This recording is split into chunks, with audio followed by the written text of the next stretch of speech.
There, there are things that are in the public domain. So based on that, which is in the public domain already, it becomes kind of an, because the clarifications still have to come, it becomes like an indefensible thing and inconvenience to all concerned. We regret it. We do not wish to enhance inconvenience to everyone. Now, there are two angles to it. One is putting in strategies which in future will avoid such incidents. Another thing is to get at the truth.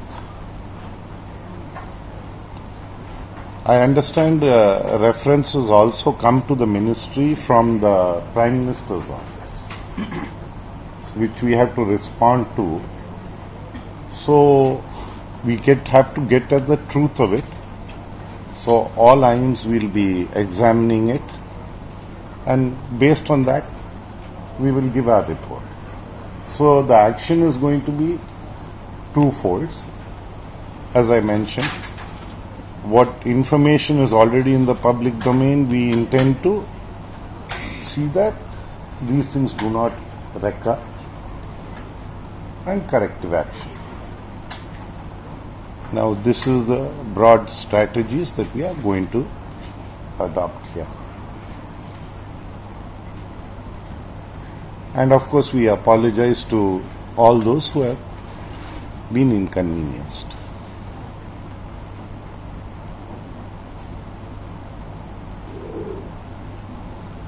Am I clear with what I said?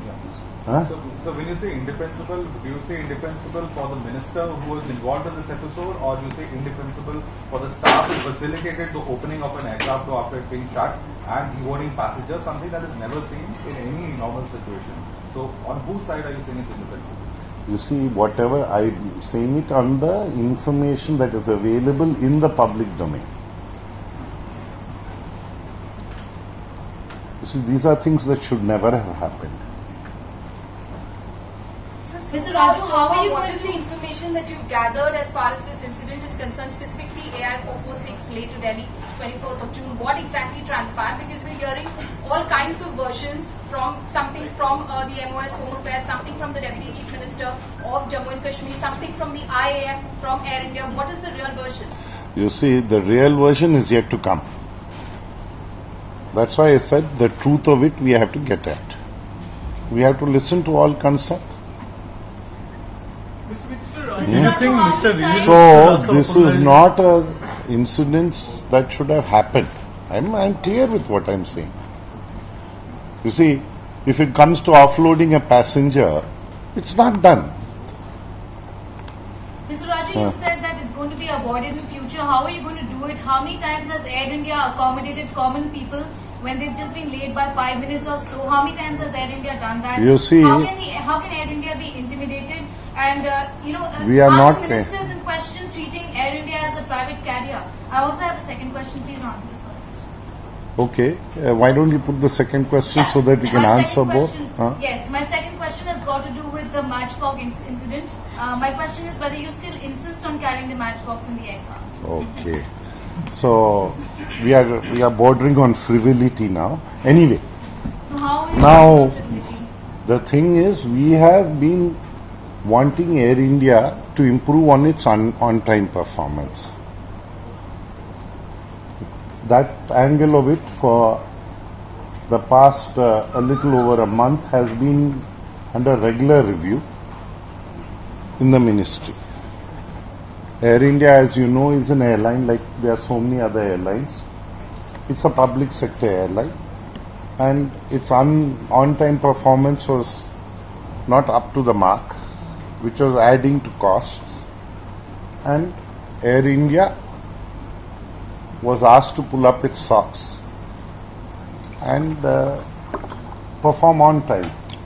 It means its engineering services, it means its whole staff, right from top to bottom, working as a team more cohesively, and that is what we were trying to do there. With regard to that matchbox, as you call it, or rather, I am a smoker, I do smoke, and when I was stopped being frisked, the matchbox came along with me, and I have not made it any secret. In fact, recently I was in Paris also, went for the air show there. There in security, they requested you to turn out your pockets, my cigarettes, my matchbox, my ashtray. I carry a portable ashtray because I don't like to dirty around. If you want to see it, I'll show it to you also. It's right here in my pocket. This is my portable ashtray. So even this was also turned out there, including my belt. And they were returned to me, including the matchbox. The whole idea is our security in the country, BCAS, they have put the matchbox as a prohibited item, and it is not a prohibited item in a lot of countries. So I was suggesting that our security should be meaningful, not obtrusive. So in that context, you decided to make a frivolous issue out of it, and you blew it out of proportion. So that was it about the matchbox. Sir, but the debate is on VVIP Yeah. privileges. Sir, Raju. No, one after the other. You don't have to hurry. I'm not running away anywhere. I've got patience to be with you. Sir, when the question is of VVIP privileges, the only question about that Matchbox episode is that what is the example you're setting for all citizens? Do you want all passengers to start carrying matchboxes and lighters on board? You see, I would like people not to be a non-smokers. Being a smoker, I myself know the bad habit, ill effects of it on my health, and I would like my fellow citizens to be non-smokers. Sir, back to this incident, have you been able to establish the basic sequence of events? Why did in the sense, who told the captain to stop? Why was the doors opened? Where are these instructions coming from? Are there any clarity on that? You see, the question is, we need to get a clarity on it. The reports have to come in. But whatever it is, it has generated a situation which I can clearly see, which is not what should have happened. So that's why we have inconvenienced a large number of people. And when we inconvenience people, we generally, any human being, the normal tendency is to apologize. Please understand us. And we would like to have it twofold, like I said. One is, see that these things do not recur. And the second is, get at the truth of it. And we are accountable. It's not that we are not accountable. We are very much accountable, and we will be accountable. Mr. Minister, we hope that your statements will be taken in the right spirit. But then again, as you say, that had it been any other person, any normal person would have done that. People have got away the way the two ministers have got away. Do you think that they have been given special treatment, and do you think that action should be taken, particularly now the PMO stepping in? Do you think the Prime Minister should also initiate actions against the Minister's concern? You see, Prime Minister, now I think this is too small an issue to pull the Prime Minister in.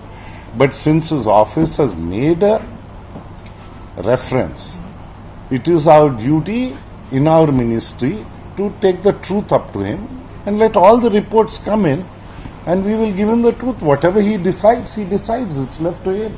Sir, a couple of questions. The Deputy Chief Minister of J&K has suggested that anyone with a Z or Z plus category security is within his wherewithal to offload passengers. Is that, as per rules and regulations, you'd know that better. Could you answer that query? It's a technical query. And the second query is that he apparently wrote to you on the 30th of June complaining against Air India. We have the copy of the letter where he suggested that the pilot misbehaved, etc., etc. Did you look into that specific complaint, because that reached even before media reports which were out on the 1st of July? about this incident were out? In the ministry, because this has all been reported in the public domain, some letter, all this thing. I did an inquiry even before coming here, and the letter is still to be received in the ministry. So when it is received, we will look into it. What about Now, security cover you are for talking Z about Z category security. Now, these categories of securities are fixed by the Home Department, who gets what category. Now, as far as airlines are concerned, because they are public sector and private sector, the protected person can enter an aircraft. There's no problem. But people are charged to protect him. They don't get into the aircraft with their arms. I don't think there's any such thing. No, sir, about offloading passengers. Are they within Offloading passengers, I don't think there are any in commercial airline. This is what I'm trying to say. Common sense point of view, a passenger who has paid has a right to go wherever they have to go. So how is Air India? And they have a right to go in time. How is So, because they paid for it also. So what would be your advice to pilots, given that a former Indian Airlines pilot who went on to become the Prime Minister of the country set the example by taking off if VVIPs were late, leaving them behind? Would you advise him to follow such examples and take off? I have a lot of my colleagues who tell me that after particularly Air India started performing on time, that they have started missing flights. So, I have a large number of colleagues who tell me that. You received complaints that the flight didn't wait for us. It used to wait, it stopped waiting. So, in a way, I was pretty happy about it, and I would like it to be that way. So how can you ensure that Air India doesn't get intimidated by VIPs the way we have seen it has happened in the case of both the Chief Minister of Maharashtra and the Home Minister? I don't think anyone should intimidate them, and they also have to perform. Clearly, Devendra Fadnavis said that he's deboarding the flight if his principal secretary isn't allowed, so that is intimidation. Any passenger can deboard, any passenger can board. We have nothing to say there. Sir, do you think Mr. Kiren Rijiju should also apologize? You see, I have not studied this yet. So who has to say what, I don't know. But I can tell you one thing, as a Minister of Civil Aviation for India, I am apologizing to all those who are affected. Another matter for different. Another matter, sir. Beg your pardon. Now there is a standard, there is a boarding practice, isn't it? That is not only for Air India, it is for all airlines. Our country is one, whether it's public sector or private sector. It is one country, and they all governed under the same regulations. But so that day when Mr. Pardeshi, he did not carry his passport with the visa, at the check-in counter of Bombay Airport, his baggage should not have been checked in. Because the reason which was given for waiting of Mr. Pardeshi was not taking him on board would have meant taking his baggage off. Why did the person at the check-in counter accept his baggage when his passport did not have US visa? Any international flight, boarding staff checks whether you've got a passport, valid visa, only then they issue boarding card and then they send the back for check-in, sir. In this case, without visa, this man's bag was sent to the aircraft, which is a gross violation of all rules, aviation rules. You see, if any rules have been violated, they need to be looked into as to why they have been violated, and it should not happen. So that's only because if VVIP culture was part of the Chief Minister's entourage. I mean, if I go like that, they will not accept my bag. Why it always happens with the Air India? Beg your pardon? Why it always happens with the Air India? Mr. Devendra Fadnavis case is also in your knowledge. You see, the thing is, it is not always happening with Air India. Air India, unfortunately or fortunately, the press has a love for Air India. It happens to all airlines. Sir, if you ask you for a different issue, there has been perceived so that there has been a difference of opinion within the Civil Aviation Ministry. Mahesh Sharma has said something else, you have said something else as far as extra baggage is concerned. Do you still I haven't said anything about these incidents. I am saying that we are calling for information. We need to get at the truth. But since people have been inconvenienced, we apologize for it. That's all I said. Extra baggage, you said the airlines are free to charge. Mahesh Sharma is saying that we won't let airlines to charge. So is there a communication gap between you and your junior colleague? Communication gap. Now, where did this come from? Because you are talking about different... He's talking about checked-in baggage. On Saturday, Mahesh Sharma says that talking about checked-in baggage. You said that DGCA should decide, and Mr. Sharma said DGCA You see, should not allow them to charge. DGCA is the regulator. DGCA is the regulator. The airlines have a point of view, they take it to the regulator. The regulator decides. If government has any point of view, it will bring it to the regulator's notice. And the regulator will take appropriate action. What is the problem there? I don't understand.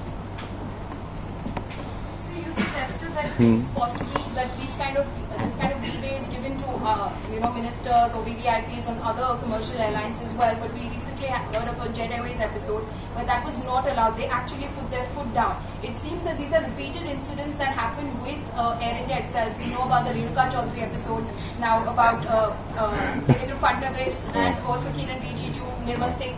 These are episodes that seem to come out of one particular airline where they're being accommodated every time and they seem to be treating it as their private carrier.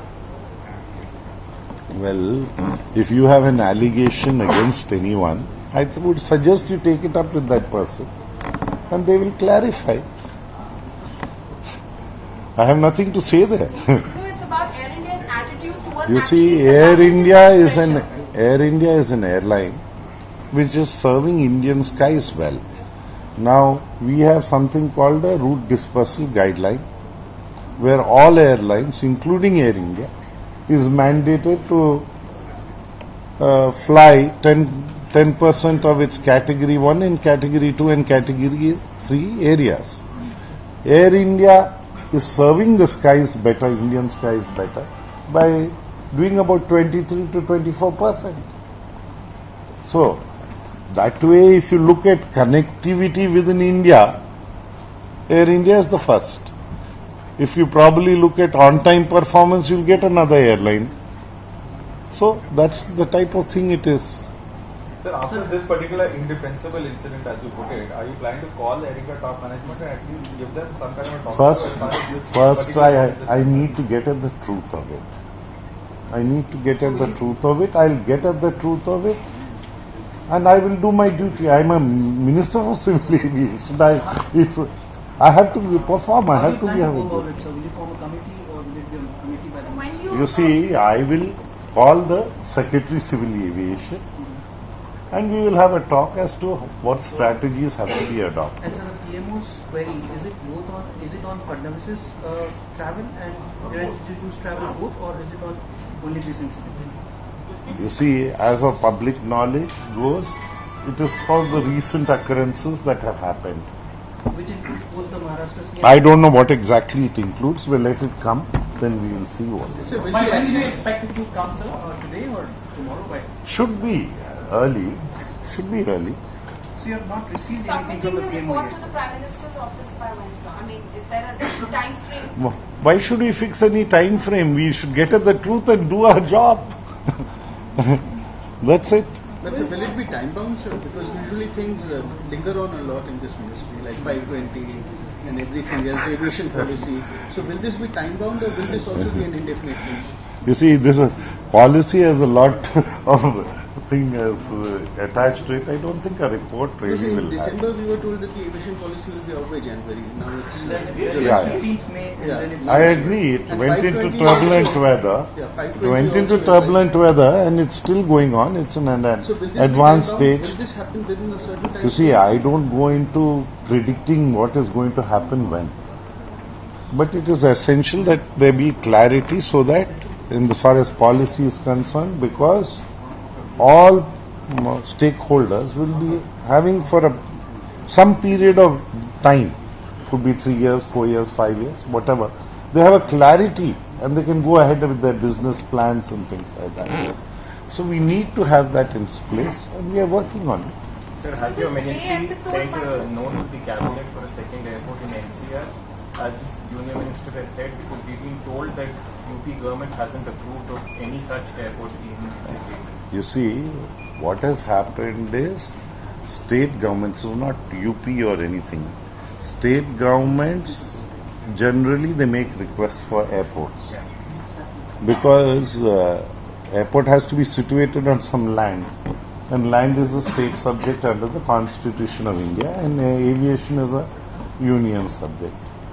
So generally where states are interested in airports coming in, they work along with us, civil aviation, to make that happen. So we work together. No, but we have nothing to... Sir, just a second. Has your ministry sent a proposal to the cabinet for a second airport in NCR? Have you cleared it? Is it You see, I've written to all the chief ministers requesting them to bring down the ATF. I haven't written to any chief minister to give the airport proposals. If they give us airport proposals, we are willing to look at it. Minister Mahesh Sharma has said that the aviation ministry has sent a proposal to the cabinet for a second airport. You please ask Dr. Mahesh Sharma. Why are you asking me? You're the minister, you're the cabinet minister. Everything happens under you're the senior most, but the buck stops here. We assume. You see, the thing is, anybody is entitled to give any suggestion. Anybody is entitled to work on issues. This is not a suggestion. Specifically in the cabinet proposal. They're saying that the minister has cleared it and What I want to understand is there a proposal to the cabinet or not? Or a proposal has been Who sent. put the proposal? Aviation Sir, has the aviation ministry cleared any such proposal, sir, for setting up another airport in NCR? Or has a proposal been sent without your approval? In your absence, sir, has the minister... Are you aware of it, sir? Is there a proposal for a second You airport? see, anybody can ask for a second airport, third airport, No, fourth ministry airport. also There's no asking problem for with that. Sir. Anybody can ask. And when it reaches a serious level, generally the state and the government of India are on board. Because it takes two hands to clap. So, without the state, it's not going to happen. Without the government of India, it's not going to Is the happen. ministry going to relax the 150-kilometer thing for having a second airport? Because without relaxing the 150-kilometer thing, no second airport can come up in Greater. I don't know that. They'll have to see what the Sir, legal your Union implications Minister are. has said that a proposal has been sent by the Aviation Ministry to the cabinet for a second airport. Are you aware of it? You see, on one side you are saying the state government is not agreeing. No, that is a separate. On the other side you are saying the ministry has sent a proposal.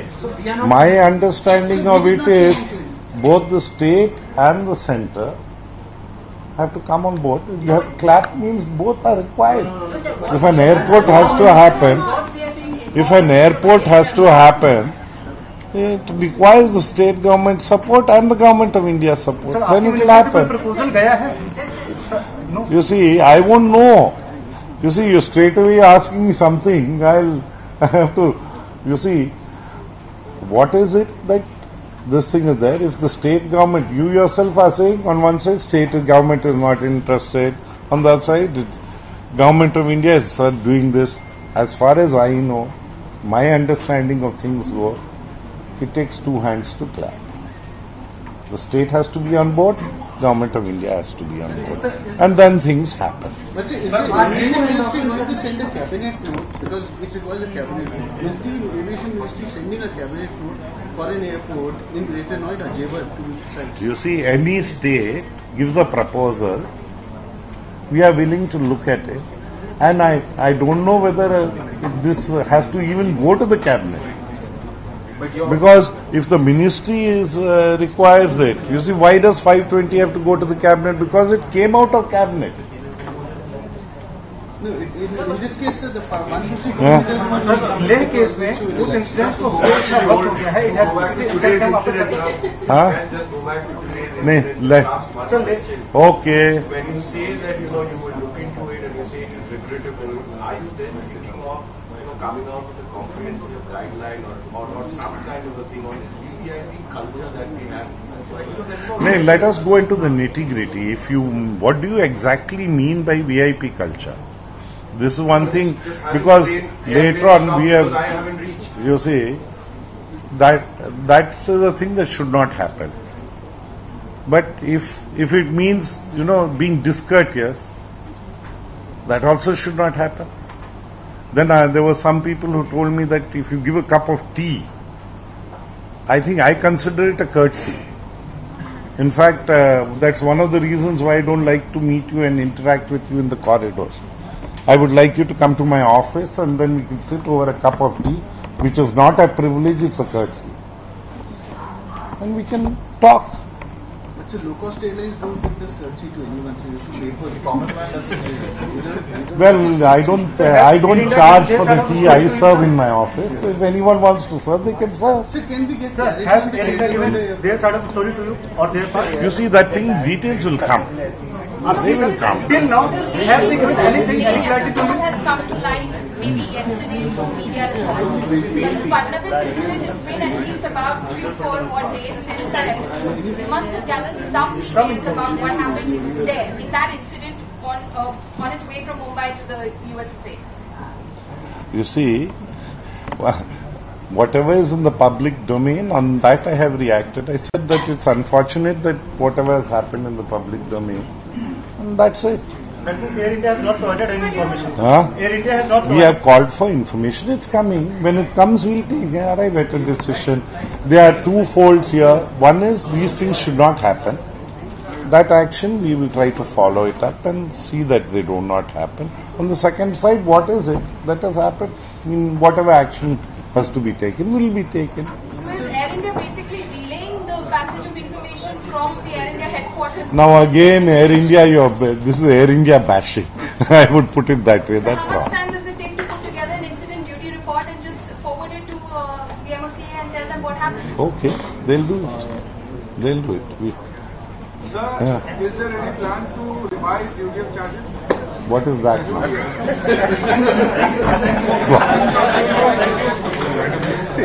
I think now we are straying. I think it's better. Any other questions that you have?